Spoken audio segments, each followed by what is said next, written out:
My name is Emma. For years, I thought I had the perfect marriage. Daniel was my everything, my best friend, my partner, my safe place. We built a home together, a life that seemed unshakable. At least, that's what I believed. But then, the cracks began to show. It started small. Late nights at the office, phone calls he didn't take in front of me. His laughter, once so free, now sounded forced when he was with me. He would smile at his phone, and when I walked into the room, the smile would disappear. At first, I told myself I was being paranoid. I convinced myself he was just stressed, just tired. But in my heart, I felt it, that sharp whisper no one wants to hear. Something is wrong.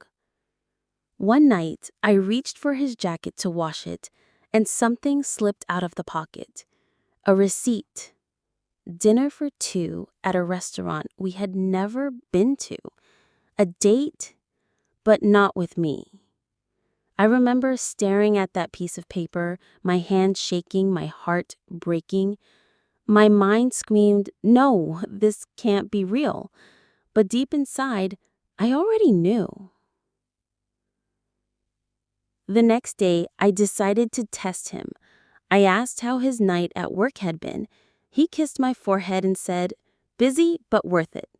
That was the moment. The exact second I realized the man I loved was lying to me. So I followed him. I remember sitting in my car, hidden in the shadows, my hands gripping the steering wheel so tight they turned white. My chest hurt with every breath as I watched him walk into a restaurant. And then I saw her, a woman, beautiful, younger than me. He greeted her with the kind of smile he hadn't given me in years. And when he held her hand, when he kissed it across the table, my world collapsed. I wanted to scream. I wanted to burst inside that restaurant and throw everything in his face. But I didn't. I sat there, silent, frozen. My tears blurred the glass, but my eyes never left him. That night, something inside me died, and something else was born. If Daniel thought he could destroy me, he was wrong. He had no idea who I was about to become. I drove home that night with tears blinding my vision. Every red light felt like a punishment. Every memory of Daniel's promises echoed in my mind like cruel jokes. When I reached home, he was already there, sitting on the couch, smiling at me as if nothing had happened. He kissed my cheek, and I wanted to vomit. His lips still carried the touch of another woman. I didn't confront him, not yet. Instead, I asked calmly, "How was work?" He replied, with the same calmness, "Busy but worth it." That lie, that one lie, told me everything I needed to know. In that moment, I realized something. Shouting wouldn't help me. Crying wouldn't change him. But silence could be my weapon.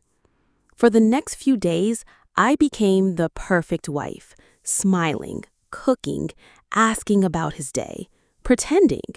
And all the while, I collected proof. Screenshots of his messages, receipts, photographs. I built my case carefully, like a prosecutor preparing for trial. Daniel had no idea. He thought I was blind. I began planning my revenge like an architect designs a building, with patience and precision. Daniel had always underestimated me.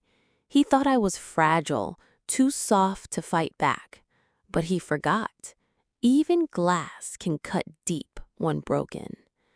I played the part of the loyal wife. I laughed at his jokes. I kissed him goodnight. I became the perfect mask. And behind that mask, I sharpened my knives. Every day, I recorded something new. His phone calls, his credit card charges, even the perfume scent he tried to wash off. Then I made my move. I invited his family, his closest friends, even his boss to our anniversary dinner. Daniel thought I was celebrating our love, but I was preparing his funeral. Not of his life, but of his reputation. The night of our anniversary arrived. The house was glowing with candles, laughter filled the air, and Daniel looked proud. Proud of his beautiful wife and the perfect life he thought he had. Our guests toasted to love, to loyalty, to forever. And Daniel played along, raising his glass, kissing my cheek. I almost laughed. Then it was my turn to speak. I stood, smiling, my hands trembling, not with fear, but with anticipation. Tonight, I said, I want to celebrate truth, because without truth, love is just a lie. The room grew quiet. Daniel looked at me, confused. I pressed a button on the remote, and the projector lit up the wall. One by one, pictures appeared. Daniel with her, his hand in hers, their laughter, their kisses. Gasps filled the room. Chairs scraped against the floor. His mother covered her mouth in shock. His boss lowered his glass slowly. And Daniel, his face turned pale, his body frozen. In that silence, I felt powerful. For once, the pain was his. Daniel stammered, trying to speak. Emma, I can explain." The other woman stormed out, her heels clicking against the floor like gunshots. Everyone stared. His friends, his family, his boss. The perfect mask he had worn for years, shattered in a single night. I turned to him, smiling softly. "You don't need to explain, Daniel. The truth already did." He begged. He cried. But I walked away. My heart no longer ached. I felt light, free. But my revenge wasn't just about humiliation.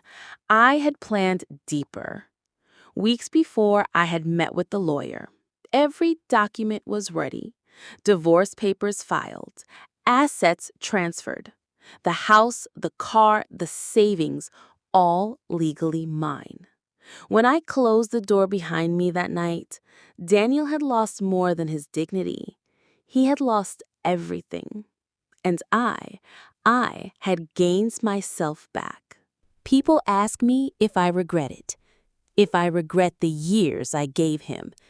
The answer is no, because those years taught me the most important lesson of all. Love without honesty is just a pretty lie, and lies always collapse. Daniel thought he could break me, but in the end, it was his own choices that destroyed him. And me?